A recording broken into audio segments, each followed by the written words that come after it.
तो मुसलमानों के साथ तीखी टिप्पणियां, खालिस्तानी पाकिस्तानी कटमुल्ला पंचर जोड़ने वाले, इनके साथ साथ मारपीट, मॉब लिंचिंग, घरों पर बुलडोजर चलाना, जेल में डालना, मुकदमे लगाना, अभद्र टिप्पणियां करना, हिंदू संगठनों द्वारा निशाना बनाना आदि अब सब घटनाएं बंद हो जाएंगी। मालूम है क्यों? क्योंकि आरएसएस के सर्वे सर्वा ने मुसलमानों के ठेकेदारों से कई घंटे बैठकर बंद कमरे में चर्चा की है।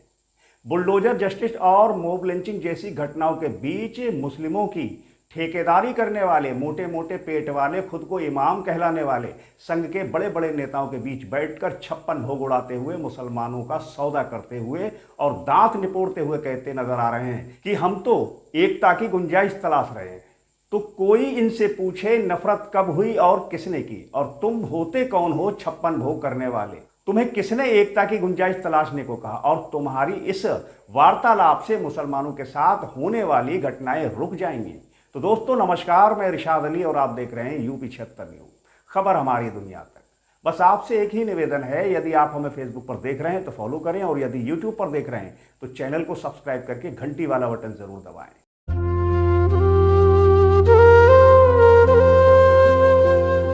दोस्तों जरा इस तस्वीर को देखिए, ये 23 जुलाई की है। संसद भवन के सामने की मस्जिद में अखिलेश यादव अचानक पहुंच गए। इस तस्वीर में मस्जिद के इमाम और रामपुर के सांसद मोइबुल्लाह नदवी भी मौजूद हैं। और जब यह तस्वीर सामने आई तब भाजपा और उत्तराखंड वक्फ बोर्ड को बहुत दिक्कत हुई।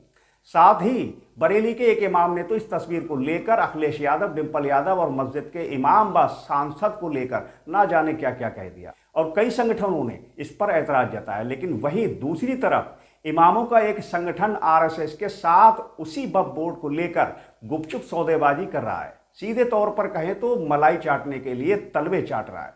बुलडोजर जैसी घटनाएं और मॉब लिंचिंग की घटनाओं के बीच खुद को मुसलमानों का ठेकेदार कहने वाले बड़े बड़े इमाम संघ के नेताओं के साथ मुर्ग मसल्ला उड़ाकर दांत करोद रहे हैं, और फिर दांत निपोड़ते हुए कहते हैं कि हम तो एकता की गुंजाइश तलाशने गए थे। लेकिन संघ के नेताओं से बात क्या हुई ये नहीं बता रहे। दोस्तों संवाद नामक इस बैठक का आयोजन अखिल भारतीय इमाम संगठन नाम के एक जेबी संगठन ने हरियाणा भवन में किया था। इस संगठन को इमाम उमर अहमद इलियासी अपनी जेब में लेकर घूमते हैं। उनकी अगुवाई में कुछ इमाम दिल्ली के हरियाणा भवन में संघ के नेताओं की जी हजूरी करने गए।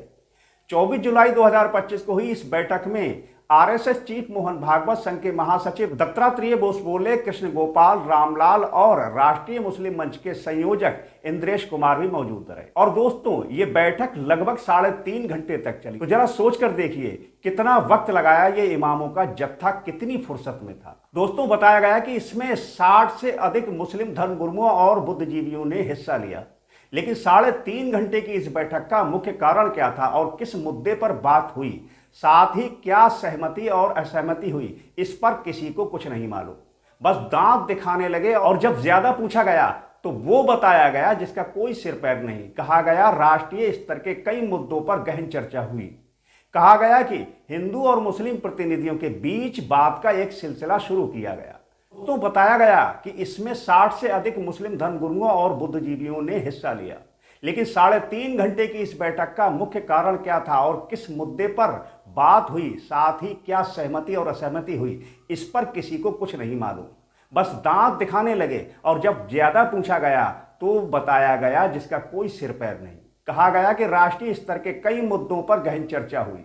कहा गया कि हिंदू और मुस्लिम प्रतिनिधियों के बीच बात का एक सिलसिला शुरू किया जाए जिससे गलतफहमी दूर हो। इमाम संघ के प्रमुख इमाम अहमद इलियासी ने बैठक के बाद कहा कि यह समय गुरुकुलों और मदरसों के बीच संवाद चाहता है। बाहरी मुसलमानों के ठेकेदार, क्या बात है। उन्होंने दावा किया कि इसमें 60 प्रमुख इमाम और मुस्लिमों के अलावा देवबंद और नदवा जैसे प्रमुख इस्लामी मदरसों के प्रतिनिधियों ने भी भाग लिया। जरा सोचो, अब 60 इमाम और मुफ्ती 3.5 घंटे तक हिंदू और मुसलमानों के बीच गुंजाइश तो तलाश नहीं रहे होंगे, जबकि जितना समय संघ के नेताओं ने इन इमामों को दिया 3.5 सालों में भाजपा के अध्यक्ष के चुनाव के लिए निकाल लिया होता तो आज भाजपा को नया अध्यक्ष मिल गया होता।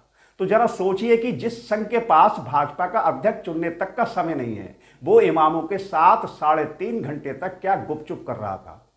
जरा इस पर विचार करें। और गौर करने वाली बात यह है कि मोहन भागवत ने मुसलमानों के इमामों के संगठन के साथ हरियाणा भवन में बंद कमरे में 3.5 घंटे तक चुपचाप वार्तालाप तब की है जब देश में नए वक्फ अधिनियम और मस्जिदों के सर्वे जैसे कई मामलों को लेकर विवाद चल रहा है। लेकिन दोस्तों, इस बैठक को लेकर ना इमाम जुबान खोल रहे हैं और ना ही संघ के लोग। जो इलियासी बोल रहे हैं वही आरएसएस के राष्ट्रीय प्रचार और मीडिया विभाग के चीफ सुनील लोवेकर बोल रहे हैं। उन्होंने भी कहा कि इस बातचीत का उद्देश्य था कि सभी लोग मिलकर देश हित में काम करें। वाह रे वाह, क्या बात है। 3.5 घंटे बैठकर यह बात हुई। वही इलियासी ने इसको लेकर कहा, फैसला किया गया है कि मंदिरों और मस्जिदों, इमामों और पुजारियों, गुरुकुलों और मदरसों के बीच संवाद होना चाहिए ताकि एक दूसरे के बारे में गलतफहमियां, भ्रम दूर हों और सद्भाव और भाईचारे का सकारात्मक भाव बने। इमाम संघ के चीफ उमर इलियासी ने कहा कि इस बात पर भी चर्चा की गई है कि सभी जाति और धर्म के लोगों को राष्ट्र सर्वोपरि की भावना रखनी चाहिए, सबको राष्ट्र निर्माण में योगदान देना चाहिए। अरे इमाम साहब, बहुत समय बाद आपकी आत्मा जागी, जरा बताओगे कि कौन राष्ट्र के निर्माण में योगदान नहीं दे रहा।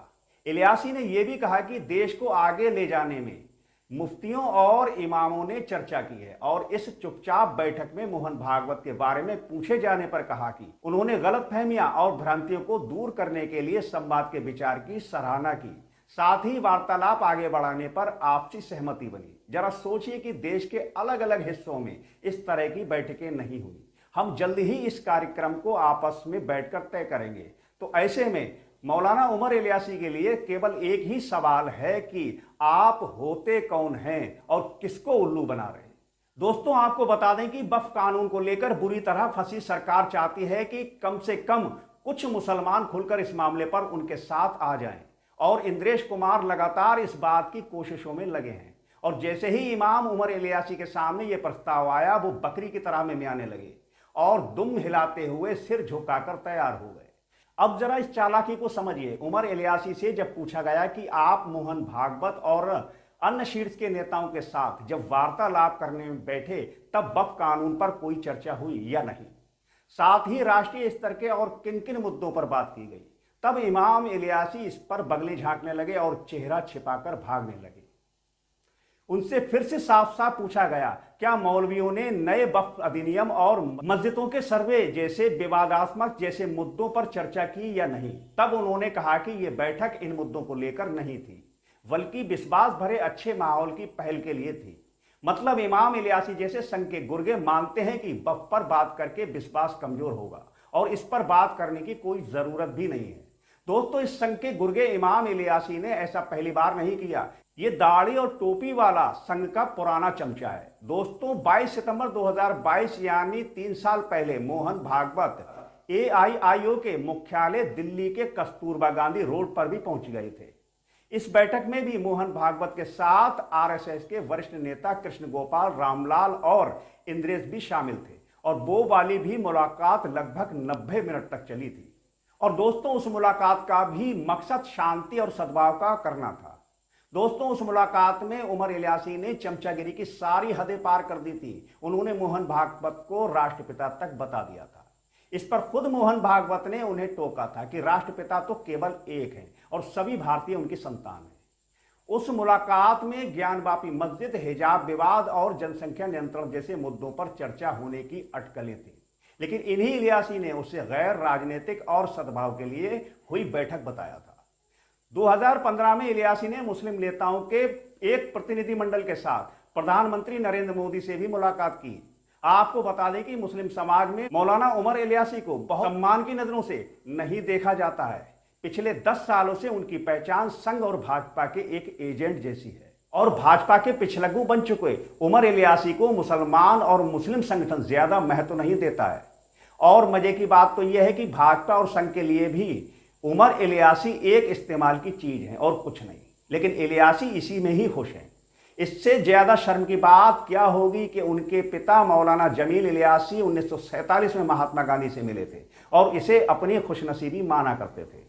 लेकिन आज उमर इलियासी संघ के तलवे चाटते हुए मोहन भागवत को राष्ट्रपिता बता रहे हैं। तो दोस्तों, यदि आप मौलाना उमर इलियासी को जानते हैं तो उनकी जानकारी और उसे साझा करें। और आपको हमारी ये खबर कैसी लगी, इस खबर के बारे में अगर आपकी कोई प्रतिक्रिया है और कोई प्रतिक्रिया देना चाहते हैं तो हमारे कमेंट बॉक्स में जरूर दें और देखते रहें यूपी 76 न्यूज, क्योंकि खबर हमारी दुनिया तक। और हम जल्द लौटेंगे किसी दूसरी खबर में, तब तक के लिए जय हिंद।